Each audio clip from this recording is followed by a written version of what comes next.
እግዚአብሔር የሆነ ቦታ ከፈለገ እንደሱ ነው የሚያደርግ። ይባርክና የማያጣላ ነገር ያጣላል። አገሩ በሙሉ ረሃብ እየመታው ነው። አዎ አገሩ በሙሉ በድርቅ እየወደቀ ነው። እዚሁ ነው መባረከ። እኔ ካንተ ጋር መሆኔን የማሳየው በዚህ ነው። ውሃ ከሰማይ በማይወርድበት ሰዓት ላይ አገር በሙሉ በተራበበት ሰዓት ላይ ይስሐቅ ብዙ አፈራ ሳይሆን 100 እጥፍ አጨደ። ኃይላችሁን መጨረስ የሌለባችሁ ቦታ ላይ ኃይል አትጨርሱ። አንዳንድ ቦታ ሌላ ባህሪ ይሰጣችኋል ስትቆዩበት። እነሱስ አይጠጡም፣ ይደፍናሉ እየመጡ በዚህ አንዳንድ ሰው ሁሉ ወይ አንተ በቆፈርከው አይጠጣ ካልደፈንኩት ነው። ኤኒዌይስ ውሃው መሬት ላይ አይደለም ሰውየው እጅ ላይ ነው ያለው። የትም ቢቆፍር ይወጣል። በጠላቶቹ መካከል ነው የተቀመጠው ይሄ ሰው። እኔ ካንተ ጋር ሆናለሁ፣ አንዳች አያደርጉ፣ አይዞህ አለ። በወንጌል እውነትና በዘላለም ሕይወት ጉዳይ ላይ ነው ኢየሱስ የማይደራደረው እንጂ የርስት ጥያቄ የለውም። ኢየሱስ አንዳንድ ነገር ትቶ ሄዳል። በጣም ይገርማችኋል። ኢየሱስና ይስሐቅ በጣም ብዙ ተመሳሳይ ነገር አላቸው። ለኃጢአት የሚከፈል ዋጋ ዕዳ አለ። አዎ ሪዴምሽንን እግዚአብሔር የሰበከው በይስሐቅ በኩል ነው። ብሉይ ኪዳን ክሊር በሆነ መንገድ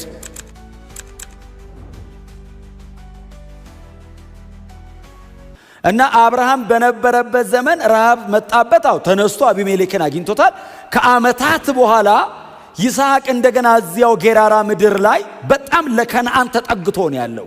ሞር እግዚአብሔር ለአባቱ ለአብርሃም ተወርሳል ያለው መሬት ተጠግቶ ነው ያለውና ረሃብ ሲገጥመው አቢሜሌክ የሚባል አንድ የጌራራ ገዢ ነው ያገኘው እና አቢሜሌክን አገኘው። በኋላ ላይ ግን ይስሐቅም ሲያየው ረሃቡ ጌራራ ምድርም ጭምር ስለሆነ እኔም እንደ አባቴ እንደ አብርሃም ተነስቼ ወደ ግብጽ ምድር ልውረድ እና ምናልባት መፍትሄ በግብጽ ሊኖር ይችላል ሲል እግዚአብሔር በዚያ ሌሊት ተገለጠለት ለይስሐቅ። እንዳትሄድ ወዴትም አለው፣ በዚህም ስፍራ ተቀመጥ እባርክሃለሁ። ምሪት ሰምቶ መንቀሳቀስን የመሰለ በረከት የለም። ረሃብ ነው፣ በጣም ጽኑ ረሃብ ነው፣ ጠንካራ ረሃብ ነው። አባታችን አብርሃምን የሚያክል የኪዳን ሰው ከነበረበት ቦታ ተነስቶ ወደ ሌላ አገር እንዲሄድ ያደረገ ያስኮበለለ ረሃብ ነው። አብርሃም ግብጽ ሲሄድ የገጠመውን ታውቃላችሁ። የግብጽ ሰዎች ሳራ በጣም ቆንጆ ነበረች የሚል ቃል አለ። አብርሃም ራሱ ሳራ እንደዚህ አላት፣ ነይ ሳርዬ አላት። አቤት በጣም ውብ ስለሆንሽ አላት። ባንቺ ምክንያት የዚህ ሀገር ሰዎች ባሏ ነው ብለው እንዳይገሉኝ እህቱ ነኝ በይልኝ እስቲ አላት። ሳራስ እሺ አለች። እህቴ ናት አለ። ውብ ነበረችና ፈርዖን ወሰዳት የሚል ቃል አለ። ባይዘው እህት ናታው ሚስተላለችማ በቃ ወሰዳት አለ። ወሰዳት የድሮ ሰው ከባድ አረው ዘዳት ሲል ሲወስዳት እግዚአብሔር በዛ ሌሊት ለፈርዖን ተገለጠ ይላል። በአብርሃም ስህተት አብርሃም ተሳስቷል። በቃ ሳራን ይወስዷት አላለም እግዚአብሔር። ፈርዖን ካገባ ሚስቱ ናት አለው። መልስ አብርሃም ፈርቶ ይሽሽን እግዚአብሔር ኪዳን በሷ በኩልና የሚቀጥለው በልመልስ አለው። መለሰለትና አንተ አለው አቤት ሚስቱ ሆና ሳለ እንዴት እህቴን አትላለህ? ምን ጉንትን ልታመጣብን ነው ሲለው አይ እንዳትገሉኝ ፈርቼ አለ። ባይዘውቺ ስተት ይስሐቅም ደገማት። ምዕራፍ 26 ላይ ደገማት። ሲያያቸው ርብቃም ውብ ነበረች። መጽሐፍ ቅዱስ ቆንጆች ነበሩ ስለሚል ምንም የተለየ ያስቀመጠው ነገር መመዘኛ የለም።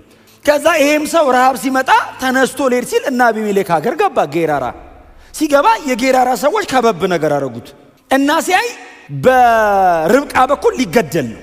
ከዛ መከራት አባቴ አብርሃም በዚህ መንገድ አልፏል፣ በእኔም ልለፍ ብሎ የማይሆን ጥበብ ከአብርሃም ተዋሰ። አይሆንም። በእግዚአብሔር ላይ የነበረውን መደገፍ ጥያቄ ውስጥ ነው የከተተው። ቢገሉኝሳል እግዚአብሔር ይጠብቀኛል አይደለም ያለው። ቢገሉኝስ እግዚአብሔር ምን ብሎታል? አብሬ ነኝ፣ እዚህ ምድር እባርካለሁ፣ እንዳትሄድ ብሎታል። አገሩ በሙሉ ረሃብ እየመታው ነው። አዎ አገሩ በሙሉ በድርቅ እየወደቀ ነው። እዚሁ ነው መባረከ። እኔ ካንተ ጋር መሆኔን የማሳየው በዚህ ነው። አብርሃም እዛ ምድር ሄዷል፣ አንተ እንዳትሄድ አለው።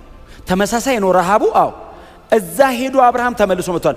አንተ የትም እንዳትሄድ እዚሁ ነው መባረከ ሲለው እግዚአብሔርን ሰምቶ ቁጭ ያለበት አገር እየተደገፈ መቆየት ግን ትንጨነቅ። ማን ያውቃል እግዚአብሔር ነገሩን የሚፈጸመው በዚህ መንገድም ሊሆን ይችላል። ስለዚህ አንቺ እህቱ ነኝ በይ። የአብርሃም ግማሽ እውነት ነው፣ የዚህኛው ምንም እውነት ይሉ። ከዛ እህቴ ናት አለ። እህቴ ናት ሲል እሺ አሉት። አልወሰዳትም። ባይዘው አቢሜሌክ ርብቃን አልወሰዳት እሺ አለውና ከዛ አንድ ቀን ከለታት በአንድ ቀን አቢሜሌክ በመስኮት ሲያይ እንዴ አለ። ጠራው። አንተ አለ። አቤት ሚስትህ ናት እንዴ አለው። አዎ ስለምን ታዲያ እህቴ ናት ብለህ እኛ ላይ ምን መቅሰፍት ልታመጣብን ነው? ከኛ መካከል አንዱ ቢወስዳትና ቢያገባትስ ኖሮ አምላክ እግዚአብሔር እኛ ሊቆጣን አልነበረም? ምን አለ? ተገሉኛላችሁ ብዬ ፈርቼ ነው አለ። ኖ አለ። ይሄ ታሪክ ሁለቴ ከተደገመ እኛ ሶስተኛ እንዳንደግመው ነው። ሰው ሰራሽ የሆነ ቴክኒክ አትፍጠሩ። እግዚአብሔር እዚህ ቦታ እባርካለሁ ካለ የሚባርክ በሚበላና በሚጠጣ ብቻ አይደለም፣ በቤትም በውስጥም በውጭም በሰላምህም ነው። ጥበቃውም አለው ካለ እግዚአብሔር አለው ነው፣ ሁለንተናዊ ነው። መጽሐፍ ቅዱስ ሲናገር ይስሐቅ ሕይወቱን ካስተካከለ ከተመለሰ በኋላ ዘርዘራ የሚል ቃል ይስሐቅ ወጣና ዘርዘር። ድርቅ ነው ባይዘይ ረሃብ ነው። ወጥቶ ዘርዘራ። መጽሐፍ እንደዚህ ይላል፣ እግዚአብሔርም ይስሐቅን ባረከው። በዚያ ምድር ምናልባት አላቅም ጌታ ኢየሱስ ክርስቶስ ሲናገር ካልሆነ በቀር ሌላ ቦታ ደግሜ ያላነበብኩት መጽሐፍ ቅዱስ ላይ 100 እጥፍ አጨደ የሚል ቃል አለ። 100 እጥፍ ይታጨዳል እንዴ? ድርቅ በሆነበት አገር፣ መሬቱ በማይመልስበት አገር፣ ውሃ ከሰማይ በማይወርድበት ሰዓት ላይ፣ አገር በሙሉ በተራበበት ሰዓት ላይ ይስሐቅ ብዙ አፈራ ሳይሆን 100 እጥፍ አጨደ። በሙላት እግዚአብሔር አብሮት መሆኑን አሳየ።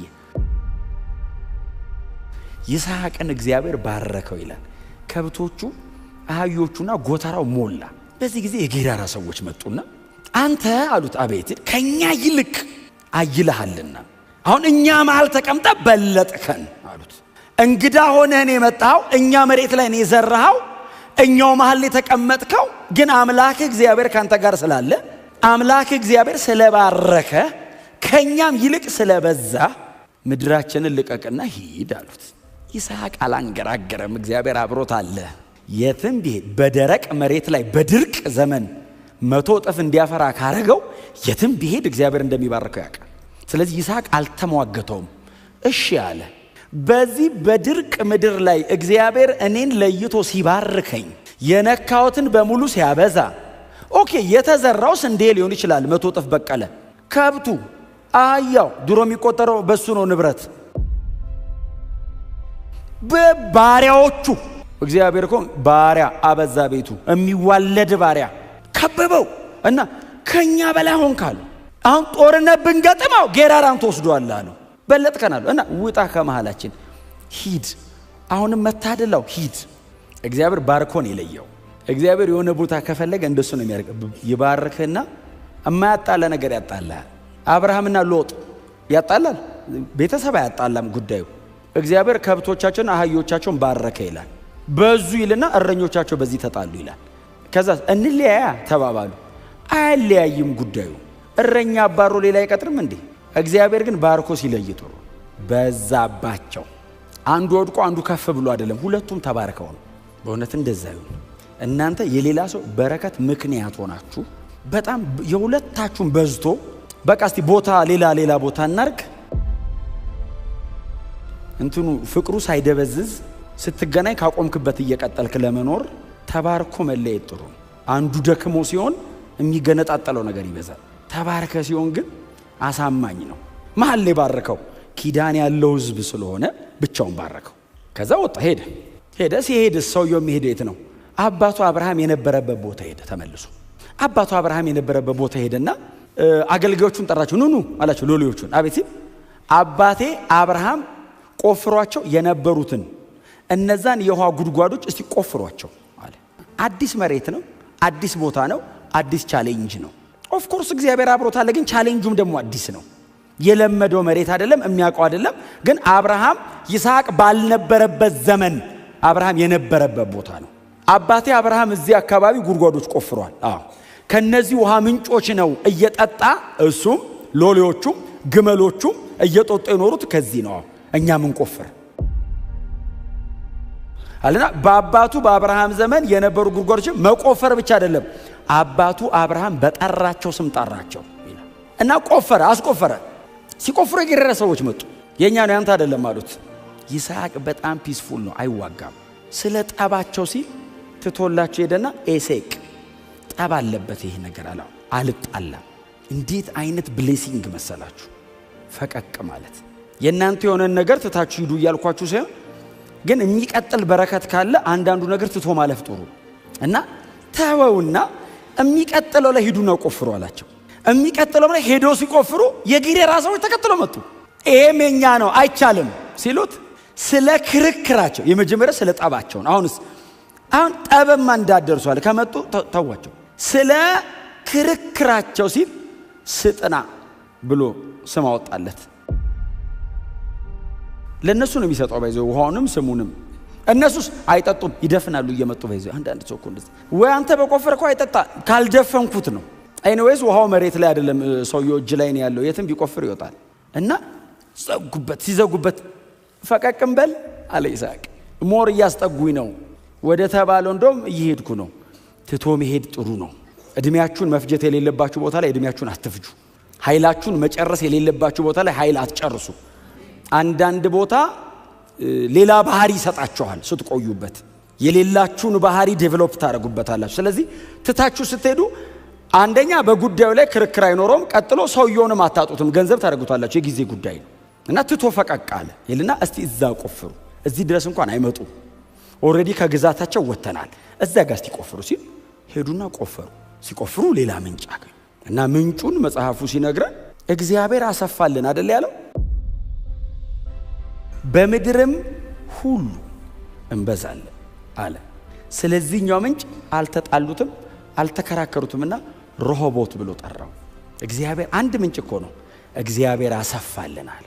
በምድርም ፊት ላይ እንበዛለን። በዚያም ቦታ ላይ ይስሐቅና የእርሱ የሆነው በሙሉ ተቀመጠ። መጽሐፍ ቅዱስ ሲናገር የይስሐቅ ሎሌዎች ነገሩ በጣም ተመቻቸው፣ ፈቀቅ ብለው ቆፈሩ ይላል። ሌላ ምንጭ አገኙ። አንዳንድ ነገር እኮ ፈቀቅ ብለው ሲሆን ሌላ ምንጭ ሲያገኙ ቦታውንም አየው፣ ሳቤህ ብሎ ጠራው ምንጩን። የዚያም ቦታ ስም ቤርሳቤ ተብሎ ተጠራ። እግዚአብሔርም በዚያች ሌሊት ለይስሐቅ ድጋሚ ተገለጠለት። እግዚአብሔር እንደዚህ አለው፣ እኔ የአባትህ የአብርሃም አምላክ ነኝ፣ አትፍራ፣ በዚህ ስፍራ ተቀመጥ አለው። መንቀሳቀስ ልክ ነው አለው። እዚህ ድረስ እየቆፈርክ መምጣት ልክ ነው። ከዚህ በኋላ ግን ከዚህ ወዴትም እንዳትሄድ፣ እኔ ካንተ ጋር ነኝ፣ አትፍራ። ለምንድን ነው ያለው? የጌራራ ሰዎች እየመጡ ነው። በጠላቶቹ መካከል ነው የተቀመጠው ይሄ ሰው። እኔ ካንተ ጋር ሆናለሁ፣ አንዳች አያደርጉህም፣ አይዞህ አለው። መጽሐፍ እንደዚህ ይላል፣ ይስሐቅም በዚያ ቦታ የእግዚአብሔርን ስም ጠርቶ መሰዊያ አቆመ ይላል። እግዚአብሔር በዚህ አለ ይስሐቅ። ከዚህ በኋላ ወዴትም አልሄድም አለ። ትታችሁ እለፉ። ዛሬ መልእክቴ ይችናት። አንዳንድ ነገር ላይ አትቆዩ። መፍጀት የሌለባችሁን እድሜ አንዳንድ ነገር ላይ አትፍጁ። መጽሐፍ ቅዱሳችን ላይ ያሉ በጣም ትልልቅ ሰዎች፣ የዚህ እምነት ደግሞ ጀማሪና ፍጹም አድራጊ የነበረው ጌታችን ኢየሱስ ክርስቶስ ከመካከላቸው ትቶ ይሄዳል። በወንጌል እውነትና በዘላለም ሕይወት ጉዳይ ላይ ነው ኢየሱስ የማይደራደረው እንጂ የርስት ጥያቄ የለውም። ኢየሱስ አንዳንድ ነገር ትቶ ይሄዳል፣ ዝም ይላል፣ ያልፈዋል። ፐርሰናል ከሱ ጋር የሚያያዝ ነገር አልፎ ይሄዳል። እግዚአብሔር ከእናንተ ጋር ነው። ምንጩ እጃችሁ ላይ ነው ያለው።